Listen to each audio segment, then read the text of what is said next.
I want to give you my testimony real quick here, Brother Profeta, just 1 second.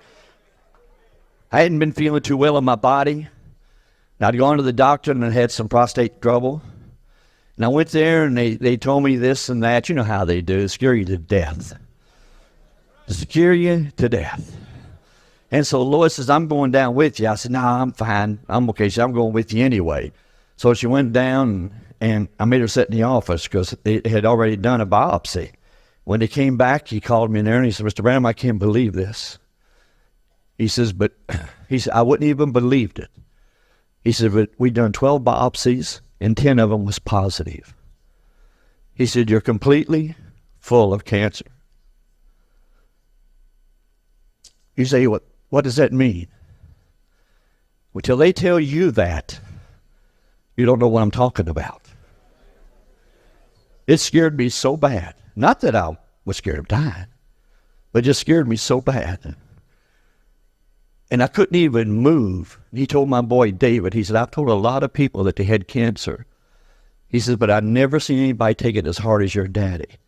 I couldn't move. He said, I'll go get your wife. So he got the wife and brought her in. And anyway, he told me, he says, we don't know how long, you know how they do, and all that. That wasn't what was bothering me. It's just that I just didn't want to go. And just didn't know how to accept that. But Satan knows how to give you a lie. Like our brother said when he opens his mouth. But he don't tell you all the truth. Like I tell you about Babe Ruth, he hit 714 home runs, but they don't tell you that he struck out 1,300 times either. So anyway, I'd been working on a tape up at the Voice of God, and I come out and I got on the phone and I called my brother, and I told him. It was pouring down rain. It was a Friday. And I tell you the truth, it was scared me to death. When I come out, he said, Bub, we'll just keep before the Lord. So we had prayer, and we'd been to the chapel and prayed. And I went back up at the office, and I told my children that day. I said, I don't want you to feel bad for Dad. I said, I want to be right up in front with you. And I said, with it this bad, I said, it probably won't be long. It doesn't matter. I said, one moment from here, and I'm going to be where I want to be all my life. No question about that. So I went on home, and the wife says, what are you going to do? I said, I'm going up to the Voice of God. And she said, no, don't go up there. They're closed on Friday. She says, don't go up there, Billy. I said, I've got to.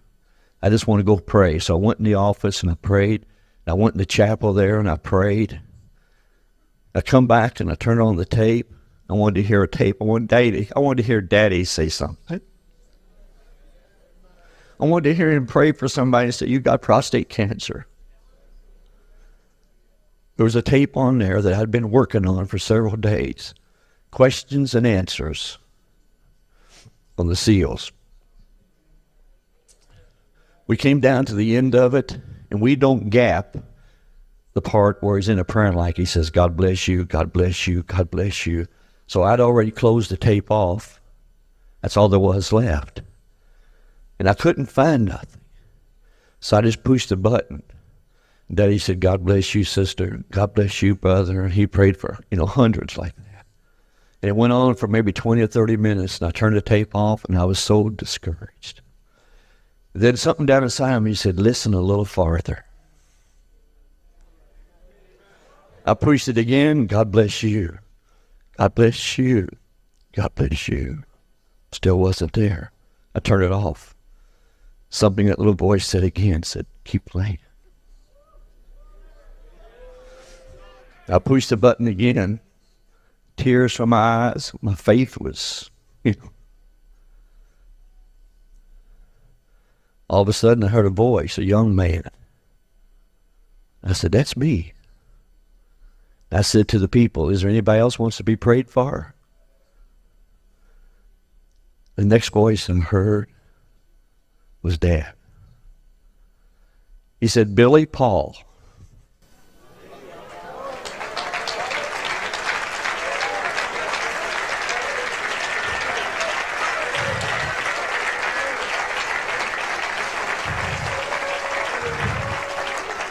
Billy Paul, as many prayer cards as youth give out now, receive your healing in the name of Jesus Christ. That's all it took. Man, I come home. I got on the phone. You talking about having a jubilee. I said, I don't care what the doctor said. I don't care what the devil said. Billy Paul, now receive your healing in the name of Jesus Christ. You said that was just a coincidence. I had heard that tape for 41 years. And there it was hid there for that to be revealed that day for me. God thought it, the prophet spoke it, I believed it, and that settled it. And then the revelation come into my heart, and then it become a manifestation. I began to testify about it. I said, I'm healed. And then God let my testimony become real in my heart. And then as I begin to go, Brother Branham says, then God will make your body obey your confession. And I said, I am healed. I went to the doctor 2 months later. He took my blood. He sent it to the laboratory. He came back and he's sitting there. He had his glasses across his eyes. He's looking like that. And he said, Mr. Branham. And I said, yes. He said, you want to know what your PSA is today? And I said, yes, sir. He said, minus 0.1. I said, what does that mean, doctor? He said, if I would have sent water to that laboratory, it wouldn't have tested any more pure than your blood. Jesus Christ the same yesterday, today, and forever. God bless you, Brother Robert.